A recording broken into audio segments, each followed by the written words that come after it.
Hello friends, कैसे हो आप? आई होप आप बढ़िया होंगे। जैमा टैरो में आपका स्वागत है। जैमा टैरो आपका अपना टैरो। गाइस, जैमा टैरो की जनरल रीडिंग का टॉपिक है आपके पर्सन और थर्ड पार्टी, जो भी आपके रिश्ते में है, चाहे फैमिली है, चाहे फ्रेंड है, चाहे नेबर है, उनकी आज सिचुएशन बताई जाएगी रीडिंग में। यानी कि थर्ड पार्टी और आपके पर्सन के बीच में क्या चल रहा है। प्यार चल रहा है, लड़ाई झगड़ा चल रहा है, या चीटिंग चल रही है।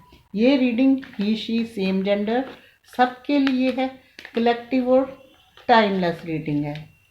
जब जी चाहे इसे देख सकते हो, टाइम की कोई पाबंदी नहीं। जितनी रेजोनेट करे रख लेना। कोई ना कोई क्लैरिटी और एक प्यारी सी एडवाइस आपको ज़रूर मिलेगी, जो है आपके हित के लिए ज़रूरी।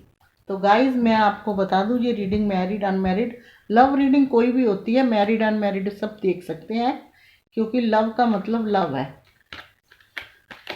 चाहे हस्बैंड वाइफ हो, चाहे एक सिंगल हो, एक मैरिड हो, लव का मतलब सिर्फ लव है।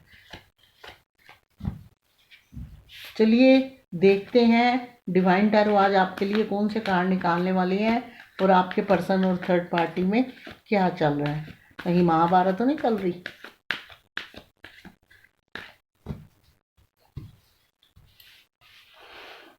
रुक जाओ, संभल जाओ, इस लव एंगल में है ट्राइंगल। चलो देखते हैं डिवाइन टैरो आज कौन से कार्ड निकालते हैं। जय माता दी। फर्स्ट कार्ड है, लीजिए। कार्ड आया 7 ऑफ सोर्ड्स का।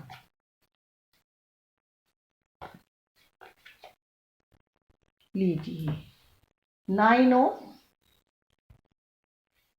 Pentacle,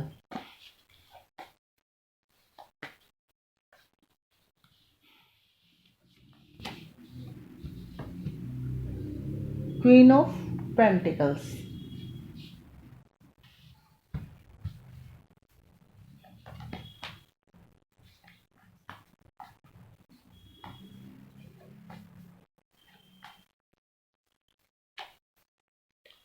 the magician,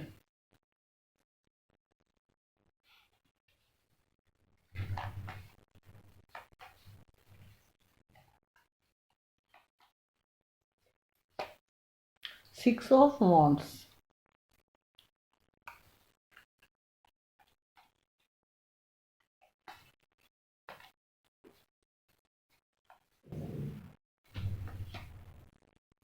page of pentacles,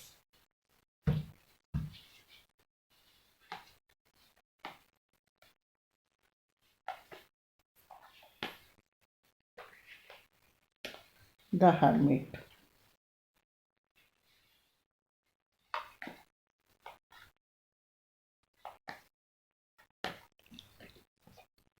10 of pentacles,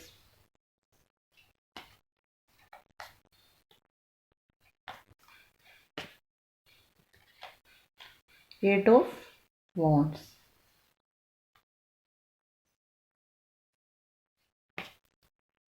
guys, आज कार्ड बहुत मज़ेदार आए हैं, देखना आप रीडिंग को सुन के मज़ा आ जाएगा आपका। एस ऑफ पेंटिकल्स,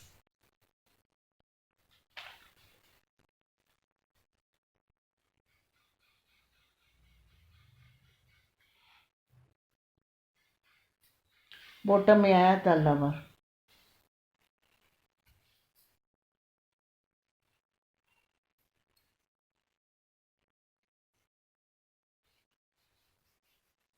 चलिए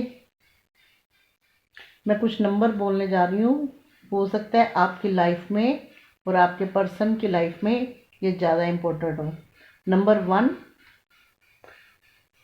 इम्पोर्टेंट है, नंबर 6 इम्पोर्टेंट है, नंबर 7 इम्पोर्टेंट है, नंबर 8 इम्पोर्टेंट है, नंबर 9 इम्पोर्टेंट है, नंबर 13 इम्पोर्टेंट है, नंबर 10 इम्पोर्टेंट है, नंबर 11 इम्पोर्टेंट है और नंबर 6 इम्पोर्टेंट है। 6 और 9 रिपीटेड नंबर है, ये ज़्यादा इम्पोर्टेंट हो सकते हैं। और मैं बताऊं, अगर आपके पर्सन हो सकता है आपके साथ इन नंबरों की यादें जुड़ी हों, कभी आप एक साथ घूमने गए हो, या कुछ एक दूसरे के साथ प्रॉमिस किए हो, डिनर करा हो बाहर, या फर्स्ट टाइम आपकी मीटिंग हो, तो ये हो सकता है। तो चलिए चलते हैं रीडिंग की तरफ। तो गाइस, सबसे पहले मैं आपको बता दूं आज हमारी रीडिंग का क्या टॉपिक है, कि आपके पर्सन और थर्ड पार्टी में क्या चल रहा है। तो ये देखना है आज। सबसे पहले मैं बताऊं, चल कुछ भी रहा हो, लेकिन उनकी जो इमोशनल कनेक्शन थे ना, वो नहीं है। आप पूछिए क्यों? क्योंकि यहाँ कप्स के कार्ड नहीं आए। तो क्या चल रहा है? एक ऐसा रिश्ता चल रहा है जो एक दूसरे के तरफ देख के बिताया जा रहा है। हम चलते हैं सबसे पहले फर्स्ट कार्ड की तरफ, यानी कि 7 ऑफ सोर्ड्स। ये बताता है कि थर्ड पार्टी जो है, जैसे उसका नेचर है, वो आपके पर्सन से चीज़ें छुपाती हैं पूरी तरह, किसी भी चीज़ का।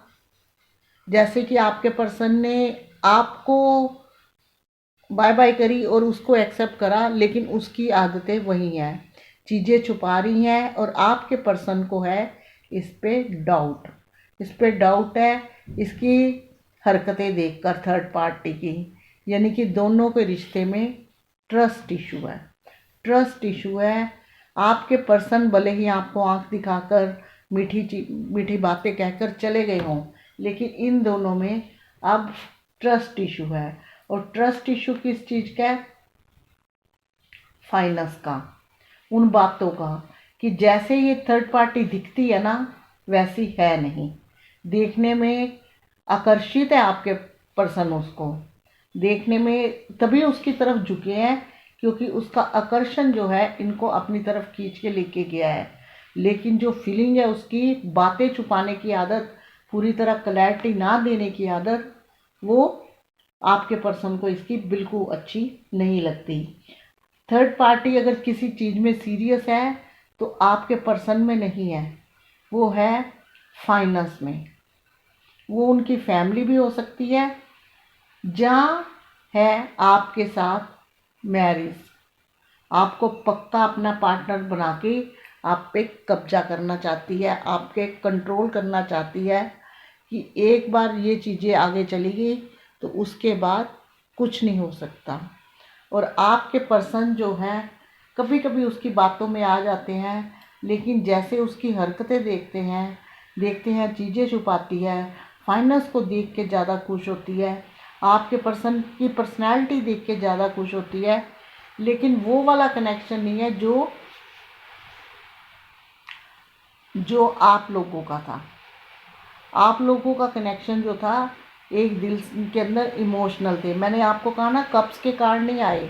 थर्ड पार्टी इनकी चीज़ें देख के खुश है। जैसे कोई बच्चा है, उसके पास कोई टॉय अनजान बंदा भी उसको देता है, तो वो क्या देख के खुश होता है? टॉय। अनजान बंदे को देख के खुश नहीं होता, अपनी फैमिली को देख के खुश होता है, क्योंकि फैमिली के साथ उसका इमोशनल अटैचमेंट होता है।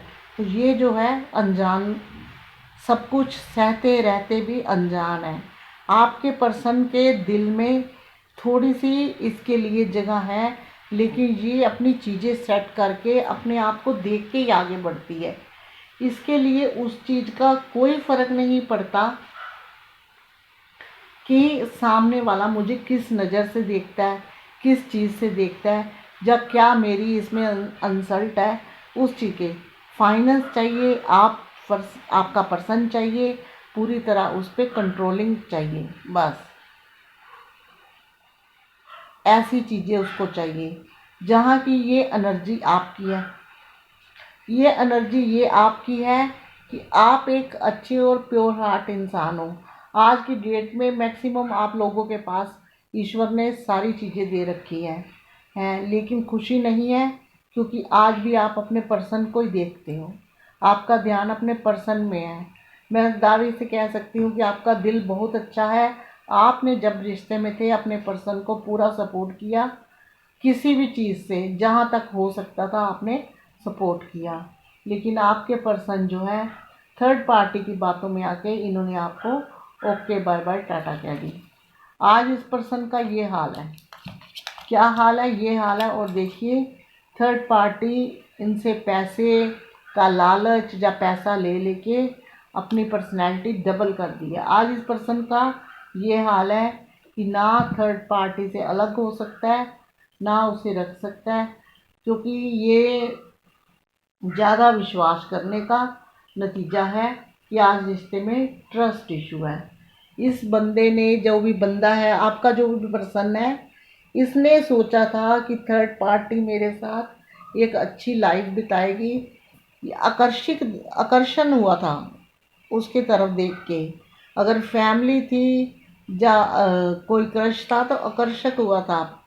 चेहरा देख के, आंखें देख के, उसका बनावटीपन देख के, बातें करने का स्टाइल देख के। दिल नहीं देखा इन्होंने बस वही सब देखा जो एक इंसान आकर्षण में देखता है। लेकिन ये पर्सन अब खुद इस हाल में है, खुद इस हाल में होते जा रहे हैं, क्योंकि इनको लगता है कि अब मेरे पास कोई चारा नहीं है, कोई रास्ता नहीं है कि मैं आगे निकल जाऊं।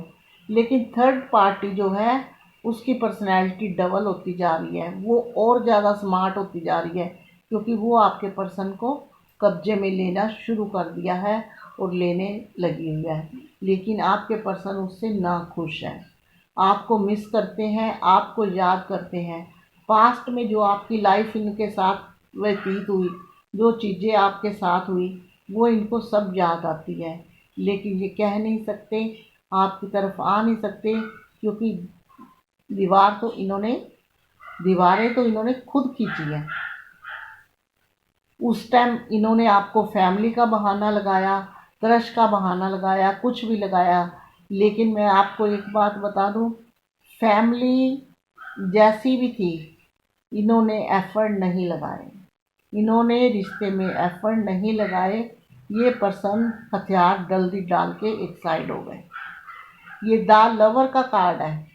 द लवर का कार्ड ये बताता है, ये पर्सन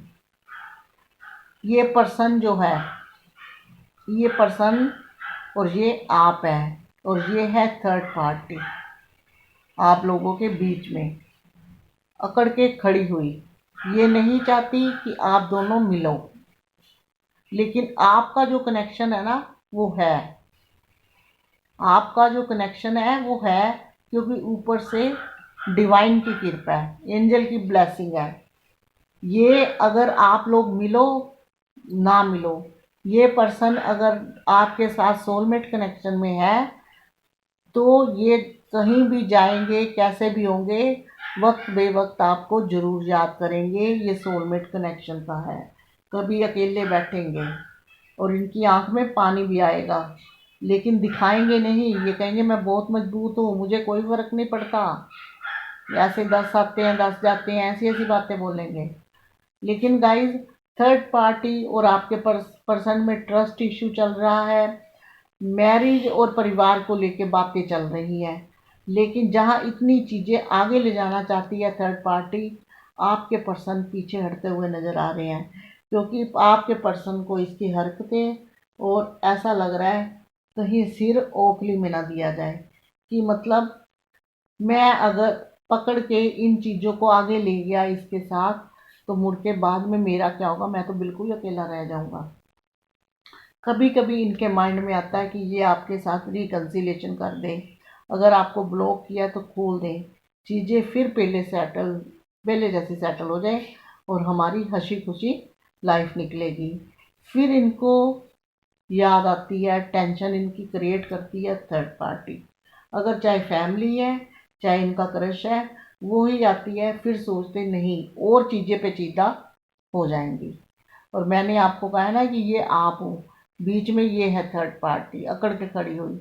लेकिन आप पे एंजल की ब्लेसिंग है, और ये एस ऑफ पेंटिकल्स का कार्ड और ये पेंटिकल का कार्ड ये बताते हैं कि आप लोग महीनों से या दिनों से नहीं, अपने पर्सन से अलग हुए काफ़ी टाइम हो गया आपको अलग हुए।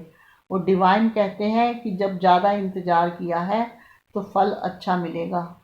आपके रिश्ते की, कुछ लोगों की, सबकी नहीं कह सकते क्योंकि जनरल रीडिंग है, कुछ लोगों के रिश्ते की दोबारा से शुरुआत होगी, रिकन्सिलेशन होगा। और ये बंदा खुद चल के, बंदा है या बंदी, आपके पर्सन खुद चल के आएंगे। उसकी वजह क्या है?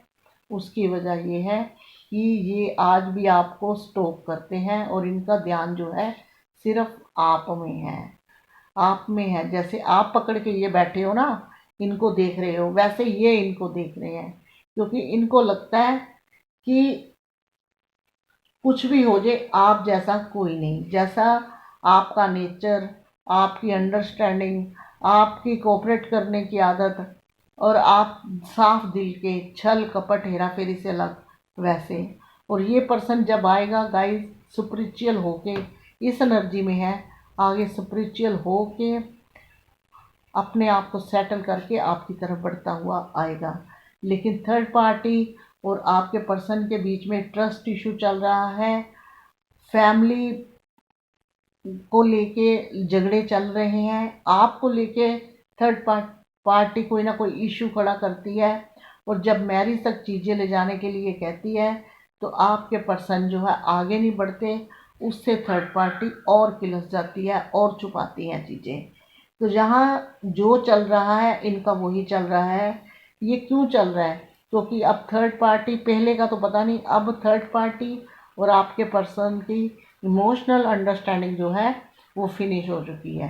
यहाँ कप्स का कार्ड कोई नहीं ना आया, इमोशनल अंडरस्टैंडिंग इनकी ख़त्म है। वो वाला सीन नहीं है कि एक के आंख में पानी आया तो दूसरे का सोच के भी आ गया, नहीं। यहाँ ये है कि ये कर ले, वो कर ले, ऐसे कर ले, ये मेरा हो जाएगा, बस मेरा मेरा है। दिल की बात नहीं है जो लव में होती है ना, एक दिल होता है, लव में दिल होता है, प्यार होता है कि नहीं, खुद चाहे दुखी हो लो सामने को, जैसे आज आप रीडिंग देख रही हो, आप खुद कितने दुखी हो, लेकिन सामने वाले के साथ इतनी ज़बरदस्ती नहीं कर रहे कि गॉड पे विश्वास रखा है। वहाँ ये नहीं है, वहाँ ज़्यादा होगा तो ज़्यादा तनाव और टेंशन शुरू हो जाएगी। आपने तो सारी टेंशन अपने सर पे ले ली, वो नहीं, वो इनको देती है। वो चाहती है चीज़ें आगे जाए, लेकिन पर्सन आपके खड़े हुए हैं, रुके हुए हैं, सोच रहे हैं, इनको रास्ता नहीं मिल रहा। क्योंकि आप, ये इसलिए नहीं मिल रहा क्योंकि आपके साथ इनकी शुरुआत कुछ लोगों की, मैक्सिमम की नहीं, कुछ लोगों की शुरुआत होती नज़र आ रही है, जो आपस में इमोशनली अंडरस्टैंडिंग है, जिनकी जो दिल से जिनका सोलमेट कनेक्शन है। तो चलिए, ये तो थी इनकी आपस की बातें।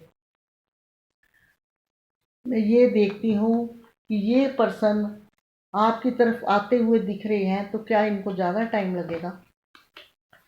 मैंने आपको बताया ना कि कुछ महीने या कुछ दिनों की नहीं बात, आपको टाइम ज़्यादा हो गया इंतज़ार करते। किसी को साल, किसी को 1.5, किसी को 2। गाइस, कोई भी रिश्ता हो, लड़ाई झगड़ों के बाद तो सुधर जाता है। जहाँ ट्रस्ट इशू आता है ना, वहाँ प्रॉब्लम बहुत खड़ी होती है, और इन रिश्तों में आता ही है।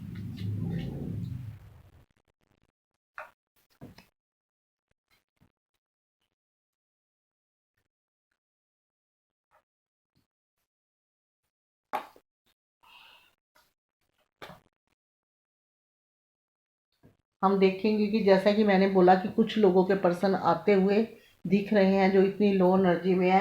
एस ऑफ पेंटिकल्स का कार्ड आया, wheel of Fortune, very good guys. आपका आने वाला टाइम भाग्य बदलने वाला है। इससे आप कर्म अपने अच्छे करिए और पॉजिटिव रहिए। सेकंड ईयर में आपके पर्सन सोच रहे हैं रिश्ते में ग्रोथ करने के लिए और आगे बढ़ने के लिए, और उससे अगले 23 में, ये साल तो करीब करीब ख़त्म ही हो गया, आपको प्रपोज करने आने वाले हैं। ईश्वर ने आपका रिश्ता जो है, मैंने कहा कि सोलमेट कनेक्शन है, एक दूसरे के लिए बनाया है। डिवाइन की यहाँ भी ब्लेसिंग है, डिवाइन की यहाँ भी ब्लेसिंग है। तो ईश्वर चाहेगा तो ये पर्सन आएंगे और आप एक दूसरे को प्रपोज करते हुए दिख रहे हो, प्यार करते हैं ये आपसे, आपकी तरफ बढ़ेंगे, और चीज़ें जो है आपके हक में जाने वाली है, क्योंकि शुरुआत यहाँ से हो रही है। भाग्य बदलने वाला है, सोच बदलने वाली है। अगर आप लोग मैनिफेस्ट करते हो तो करो, और अपने कर्म पे, ये कार्ड पे मैं यही बताती हूँ, अपने कर्म पे ध्यान दो, ज़्यादा एक चीज़ पे स्टक मत रहो। अपने बड़ों का चैरिटी करो, अपने बड़ों का, बुजुर्गों का इज्जत मान दो। रिश्ते में ग्रोथ करने की सोच रहे हैं, आगे प्रपोज करने के लिए। चलिए अब एक कार्ड आपके लिए भी बनता है। जब इतना दिल से रीडिंग देखते हो तो मेरा फ़र्ज़ बनता है मैं आपके लिए भी कोई एडवाइस ऐसी दूँ, मानो चाहे ना मानो वो आपकी मर्ज़ी है, जिसमें आप छोटे हो तो मेरे बच्चों जैसे हो, जिसमें आपकी आंखों में पानी ना आए और आपके रास्ते अच्छे हों। डिवाइन कोई कार्ड ऐसा निकालिए जिससे ये मेरे व्यूअर है इनके हित में हो जो कार्ड।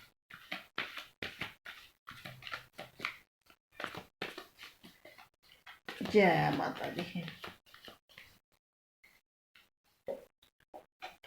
दीजिए गाइस, आपका जो कार्ड निकला है वो निकला है 6 ऑफ पेंटिकल्स, यानी कि डिवाइन क्या कह रहे हैं। चलिए मैं आपको ये कार्ड थोड़ा हाथ में लेके समझाती हूँ। डिवाइन कह रहे हैं पॉजिटिव रहो, चैरिटी करो। अगर रास्ते ब्लॉक है, पर्सन की तरफ से आपको कॉल नहीं आ रहा, चैरिटी करो। अगर इग्नोर करते हैं कुछ भी, स्पिरिचुअल बनो साथ में। सिर्फ इसी बंदे पे या बंदी पे स्टक ना रहो, ईश्वर पे स्टक रहो। ईश्वर भी कहता है कि मेरा ध्यान लगाओ, मैं सारे रास्ते मेरे पे छोड़ दो। तो आप स्पिरिचुअल बनिए और ज़रूरतमंदों की मदद कीजिए। ये ज़रूरी नहीं कि ज़्यादा पैसा होता तो ज़्यादा मदद कीती है, किसी की वैसे भी हेल्थ सेवा की जाती है। मदद करने के लिए फाइनेंस होना या ज़्यादा होना ज़रूरी नहीं है, और आपके रास्ते खुलने शुरू हो जाएंगे। आप एक पॉजिटिव बनिए, स्पिरिचुअल बनिए और चैरिटी करिए, अपने रास्ते ठीक होने शुरू हो जाएंगे और आपके पर्सन जो है लौटते हुए जल्दी भी आ सकते हैं। तो ये थी आज की रीडिंग, जिसका टॉपिक था आपके पर्सन और थर्ड पार्टी में क्या चल रहा है। थर्ड पार्टी और आपके पर्सन में इशू चल रहा है। थर्ड पार्टी जो कह रही है आपके पर्सन उसके लिए राज़ी नहीं है, वो आपको लेकर टेंशन में डालती है, उनको फैमिली को लेकर उनको टेंशन में डालती है, यानी कि उनके कान भरती है, उन आपकी तरफ से उल्टा सीधा सोचती है, बोलती है। लेकिन जब आपके पर्सन सोचने में मजबूर हो गए हैं कि इन थर्ड पार्टी के साथ आगे चीज़ें ले जानी सही है या गलत है, इसलिए वो पर्सन डिप्रेशन में आके रुके पड़े हैं और इनको रास्ता नहीं मिल रहा। तो ये आपकी तरफ आएंगे। आप स्पिरिचुअल बनिए, चैरिटी कीजिए और पॉजिटिव बनिए, सेल्फ लव कीजिए, सेल्फ रेस्पेक्ट कीजिए, ऑटोमेटिकली सारे काम बनने शुरू हो जाएंगे। अगर ये आपको रीडिंग पसंद आई हो तो प्लीज़ लाइक शेयर कमेंट करना, साथ में मेरे चैनल को सब्सक्राइब भी, जो बिल्कुल फ्री है। जो नए आए हैं बेल आइकन प्रेस ज़रूर करना, क्योंकि नेक्स्ट वीडियो का नोटिफिकेशन पहुंचेगा आपके फ़ोन पर। अभी तक के लिए इतना ही, मिलूंगी नेक्स्ट रीडिंग में, तब तक के लिए गॉड ब्लेस यू और जय माता दी।